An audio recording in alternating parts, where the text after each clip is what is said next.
If someone were to say, hey, who's the best player on the Cowboys? Me? Who's your answer? And Jalen, I don't know that the answer would be you. I also don't know that you would be the most underrated, but I'm curious what not only Eric, Zero, what you fellas think, but what the Bleeders think as well. 877-881-1053. And for me, the answer immediately was Amari Cooper. I think Amari Cooper, judging by nationally, and I'll tell you why in a second, but also just based on the fan text throughout the last two Cowboy seasons since we've been in this time slot, it just seems like Amari is overlooked, is criticized, and the dude's coming off of his best season playing with four different quarterbacks. And who was the most consistent player offensively last year? Sure, CeeDee Lamb was sexy as heck, but it was Amari Cooper. And Pete Prisco, who I know all the fellas have been talking about with his new top 100 list that's come out on CBS Sports, didn't even have Amari Cooper listed in his top 100 players. In fact, if I were to say, where would Amari rank in your best receivers in the NFL? Would you say he's top 10? Would you say he's top 12? Would you say he's top 15?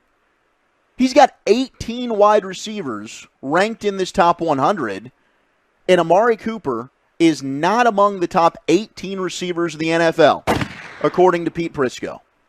I don't understand it. I really, really don't.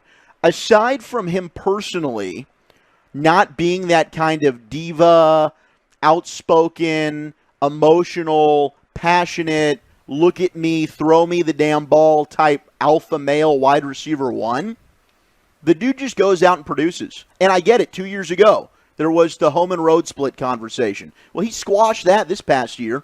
That wasn't an issue. Amari, to me, is so underrated and underappreciated. The guy goes out, he takes care of his business, but I think oftentimes he's overlooked because he's just quiet. Yeah, that's certainly part of it. I don't really know what it is either, because even amongst Cowboys fans, it's like, oh, let's trade Amari Cooper for Julio Jones, or oh, let's flip Amari Cooper and give Michael Gallup the big contract. It's like, dude, this doesn't make any sense. Do you realize how young he still is, how productive he still is? The dude is a guy who all but 1 year in his career has been over 1,000 yards, and that's including last year having over 1,000 yards with a bunch of DiNucci's and Gilberts and Daltons throwing him the football. Like, that doesn't make any sense. When you brought up the underrated stuff to me, that was the first name that also came to my mind, because that is, and I mean, outside of, I guess, like, obviously, like Dak, when Dak's healthy at that position, of course, but it's like Amari Cooper's probably the best player on your team. I mean, He really might be the best player on your team. Pete Prisco not having him in his top 100 is laughable. Not having him in the top 18 wide receivers, absolutely laughable. I will say it is just a tip of the cap to the amount of dominant receivers we do have in the league right now. Sure. Because there are so many great wide receivers, but Amari Cooper is in that conversation with the other great wide receivers. He's a true number one wideout, and I don't understand the fan base and the national sort of disrespect that Amari gets. The dude just shows up, you're right, and it doesn't matter who's throwing the football. He's there, and we talked about it with Tony Pollard being a home run threat. Like, Amari Cooper has that element to his game. He can take that slant and then go the distance. And so, yeah, I don't really understand that. And then, just for me personally, I mean, I think locally this guy was pretty well-renowned last year for what he did, but nationally he's still too small of a name and it's too small of a sample size to really have the name recognition. But Donovan Wilson, what he was able to do on the defense last year, like, for me, I love the dude. I think if you play to his strengths, this is a guy that can be a real difference maker on your defense.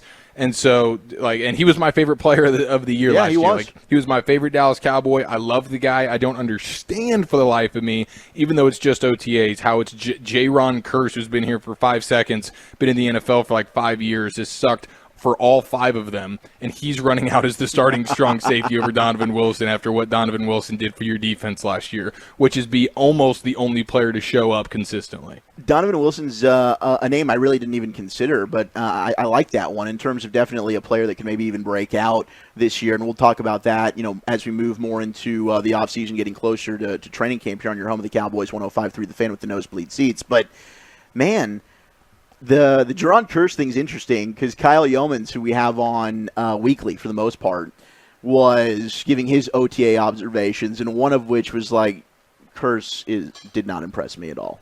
And it's like, yeah, of course he didn't. Kearse is he's a special teams player. I mean, this dude could barely see the field on the Detroit Lions, one of the worst teams in the league. Right? He's bouncing around from team to team. He should not be starting at the safety position for the Dallas Cowboys. That absolutely really, really grinds my gears. Zero, did you have a name you wanted to throw out there as the most underrated Cowboy, either by national media or just by the fan base? 877-881-1053. I would put Demarcus Lawrence's name into the conversation at the very least. I mean, just in terms of what he's able to, the pressures. I mean, he's not getting all the, he's not filling a stat sheet with a bunch of sacks every single game. But I mean, in terms of what he's able to, force pressure on the quarterback with the defensive line that struggled, I've got to put his name in that conversation.